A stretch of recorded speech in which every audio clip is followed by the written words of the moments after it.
habang nakaupo si Kirihime sa harap ni Haru at Gaku.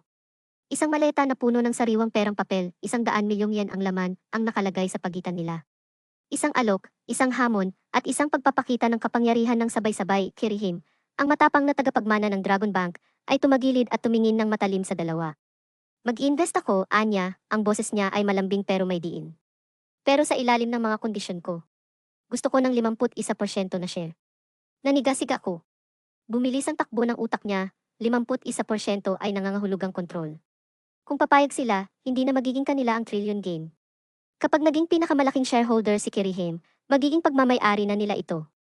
Tiningnan niya si Haru na parang walang pakialam, may nakakalokong ngiti pa rin sa labi, tumawa si Haru at umupo ng mas relax.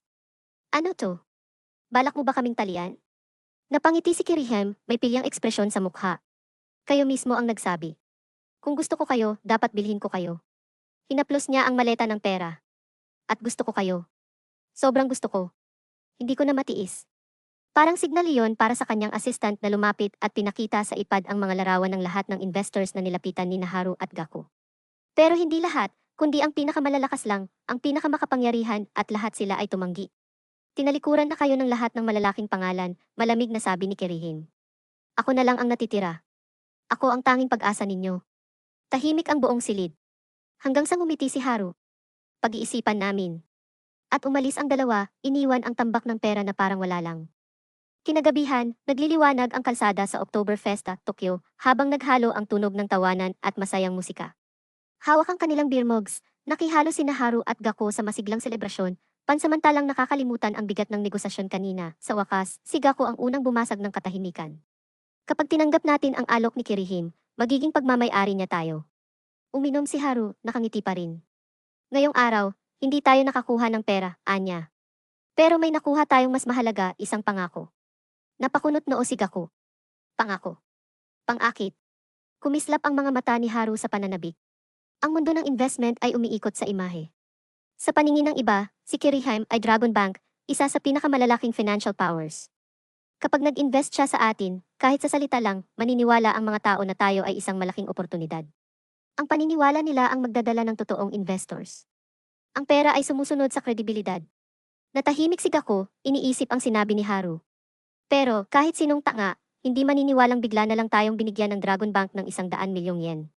Maliban na lang kung sila mismo ang mag-anunsyo nito sa publiko. Bago pa makasagot si Haru, may isang kasamang umiinom ang biglang nagsalita. Ah, oo nga pala. Magpapagawa ng malaking event ang Dragon Bank sa lalong madaling panahon, isang security championship. Sila ang pangunahing sponsor. Nanlaki ang mga mata ni Haru. At saka siya napangiti. Yan na yon. Napaatras si Gaku. May masamang pakiramdam siya rito. Sandali, ano nang ibig mong sabihin? Humarap si Haru sa kanya, punong-puno ng excitement. Ang torneo. Yon ang paraan para gawing opisyal ang lahat. Kapag nakilala tayo roon, magiging konektado tayo sa Dragon Bank. Ito ang perpektong pagkakataon. Napangiwi si Gaku. Haru, worldwide hacking competition yon. Makakalaban natin ang pinakamagagaling sa buong mundo. Hindi madaling manalo roon. Pero ngumiti lang si Haru, tinaas ang baso ng beer. Kaya nga tayo dapat ang pinakamagaling. Apos ko nang mairehistro ang pangalan natin sa tournament. Gulat na gulat si Gaku kay Haru nang ipakita ni Haru ang cellphone sa kanya. Parang nanghina si Gaku. Samantala, sa loob ng sasakyan, Madam, may nagparehistro sa World Hacking Competition at kakaiba ang pangalan nila.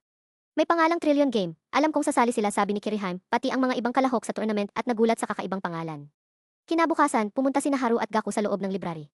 Naging porsigido sila sa pagsasaliksik at pag-aaral tungkol sa tournament. Samantala, sa loob ng Dragon Bank, halos handa na ang lahat para sa nalalapit na torneo. Personal na dumating si Kirihime upang masaksihan mismo ang mga kaganapan. Kumpleto na ang lahat at handa na ang tournament na magaganap kinabukasan. Dumating na ang takdang panahon. Malapit nang magsimula ang tournament at si Gaku ay kararating lang sa kanyang apartment. Excited siyang tumingin sa kanyang cellphone at may natanggap siyang mensahe mula kay Haru. May kasamang larawan ang mensahe. Si Haru, nakikipag-inuman at may kasamang mensahe, "Good luck, Gaku." Napangiti si Gaku. Pagbukas niya ng pinto ng kanyang apartment, sinlamig ng yelo ang bumungad sa kanya. Nandoon ang makikintab na upuan, maingat na nakahanay sa lamesa, at mga inuming pampalakas, nakahanda na para sa matinding labanan, may ngiti sa kanyang mukha. Handa na ako. Pasado alauna, nagsimula na ang preliminary round ng online tournament. Lahat ng kupunan ay nakapwesto na, nakatutok sa kanilang mga computer, handang ipakita ang kanilang galing. Pagbukas ni Gaku ng kanyang laptop, bumungad sa screen ang laro, Capture the Flag. Nagsimula na ang tournament para sa mga software engineers at nagsimula na rin silang sumabak sa kanilang mga computer. Ano ito? Isang video file? Nang buksan ito ni Gaku, isang mensahe ang lumitaw, maligayang pagdating sa Security Champion Global Online Tournament. Ang inyong laro ngayon ay Capture the Flag. Kailangan ninyong hanapin ang mga flag upang makakuha ng puntos. Mas mataas ang puntos kung mas malaki ang flag na makikita ninyo. Ngunit hindi ito magiging madali dahil ito ay isang programming-based game. Sinimula ni Gaku ang paghahanap ng mga flag. Wow! Nakahanap ako ng isa. Ngunit nang tingnan niya ang kanyang puntos, isa lang ang nakuha niya, samantala, ang ibang teams ay nagtutulungan upang makahanap ng mas maraming flag. Kailangan kong maghanap ng mas mahihirap na problema upang makakuha ng mas mataas na puntos. Natapos ang tournament at lumabas na sa screen ang rankings. Grabe, ang taas ng scores ng top 4 teams. Tiningnan ni Gaku ang kanyang score, 901 lang. Wala akong team, mag-isa lang ako at kulang ang oras ko para makakuha ng mas mataas na score at biglang lumapit si Haru kay Gaku. Ang galing mo. Nasa middle rank ka. Totoo ba? Papunta na ako para sabihin sa'yo. Nagawa natin ito kahit wala tayong team. Kung may kasama lang tayo, baka nagawa nating manalo. Biglang may ginawa si Haru sa kanyang laptop. Ano ang ginagawa mo? Nagpapatawag ako ng meeting. Kung ang ibang teams ay nagtutulungan, bakit hindi natin gawin ang pareho? Sasali tayo muli kasama ang 100 katao. Sa screen, lumitaw ang isang video call kung saan may 100 katao. Nagulat si Gaku. Ano? Gagamit tayo ng 100 katao para manalo sa tournament. Hindi ba ito pandaraya? Hindi ito cheating. Walang rule na nagsasabing bawal ito.